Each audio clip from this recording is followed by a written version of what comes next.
Urgent, Cubs fans. You won't believe this. A new name has just emerged on Chicago's radar, and this could be one of those opportunities that completely changes the future of the rotation. But before I tell you this bombshell news, my fellow Cubby, make sure you subscribe to the channel so you can always stay up to date with the latest Cubs news. As everyone already knows, the MLB trade deadline is almost here, and with that, several opportunities are beginning to emerge for our team to land a quality pitcher. And now we have just received information that the Chicago Cubs could be keeping an eye on a young pitcher who has already proven himself in the major leagues and, perhaps most importantly of all, has several years of team control remaining. Emerson Hancock, a right-handed starter for the Seattle Mariners. And if the information that Hancock is available in a trade is indeed confirmed, Cubs president of baseball operations Jed Hoyer may have found an extremely interesting option to strengthen the rotation, not only right now but also for the years to come. And pay attention, Cubby fans, because there is one detail in this potential trade that could make all the difference. Hancock is only 27 years old and after this season, would still have 4 years of team control remaining. In other words, the Cubs would not simply be renting a pitcher for a desperate playoff push. Chicago could potentially be acquiring a starter who could remain at Wrigley Field for several seasons and become an important part of the rotation through 2030. The possibility was raised in a report by Ken Rosenthal and Will Salmon of The Athletic, which also mentioned Reed Detmers as a potential Cubs trade target. Hancock is another name who could attract the attention of Chicago's front office as the team searches for reinforcements on the mound. And when you look at what the player has accomplished in 2026, it is easy to understand why he could be such an attractive option. Hancock was selected by the Mariners in the first round of the 2020 draft, 6th overall, after standing out at the University of Georgia.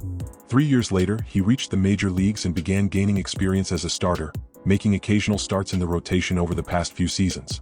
Now, in 2026, the right-hander appears to have taken an important step forward in his development. In 19 starts, Hancock has posted a 3.16 ERA, along with an impressive 1.006 WHIP. He has also produced solid numbers in several key areas for a starting pitcher, including his walk rate, strikeout rate, and ability to limit home runs. When everything is added up, his season has already produced 2.4 B WAR and 1.7 F WAR. For the Cubs, that profile is extremely intriguing. Chicago would be looking at a player who is not simply a distant prospect, but someone who has already shown that he can compete at a high level in MLB. And at just 27 years old, Hancock still has room to develop and potentially reach an even higher level over the next few years. But there is one problem, and perhaps that is exactly where the key to a potential trade could lie. According to the report, the Seattle Mariners are looking for a right-handed hitter.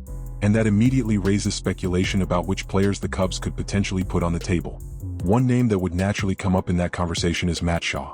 However, at this moment, that possibility appears complicated, as Shaw is currently on the injured list, and his recent status does not suggest that a trade would be easy before the rapidly approaching trade deadline. That could open the door for other alternatives. And this is where the discussion becomes really interesting for Cubs fans. Would you be willing to send Moises Ballesteros to Seattle in exchange for Emerson Hancock? The idea would certainly spark a huge debate among fans, especially because Ballesteros is considered one of the most important pieces of the organization's future. But what if the Mariners demanded even more? One potential package could involve Ballesteros and Kevin Alcantara. Yes, Cubby, we are talking about a trade that could come at a very high price. But that is precisely why this situation deserves to be analyzed carefully.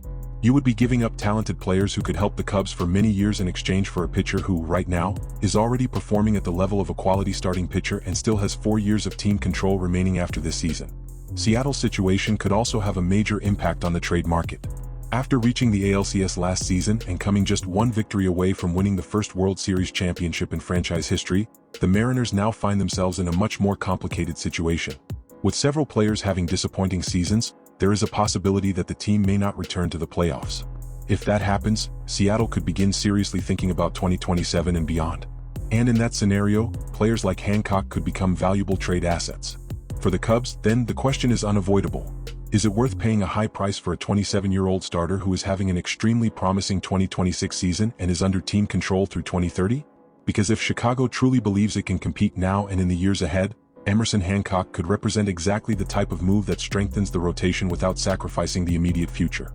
On the other hand, giving up Ballesteros and Alcantara would be a massive decision, one that could completely divide the fan base. And now I want to hear from you, Cubby fans. Would you make this trade? Would you give up Moises Ballesteros and Kevin Alcantara to bring Emerson Hancock to Wrigley Field? Or do you believe the Cubs should protect their top prospects and look for another solution for the rotation? Because one thing is certain. If Emerson Hancock is truly available, the Chicago Cubs could have a major decision ahead of them. And depending on the price Seattle demands, This could become one of the most talked about potential trades among Cubs fans before the trade deadline. Yes or no? Leave your answer in the comments and tell me why you feel that way.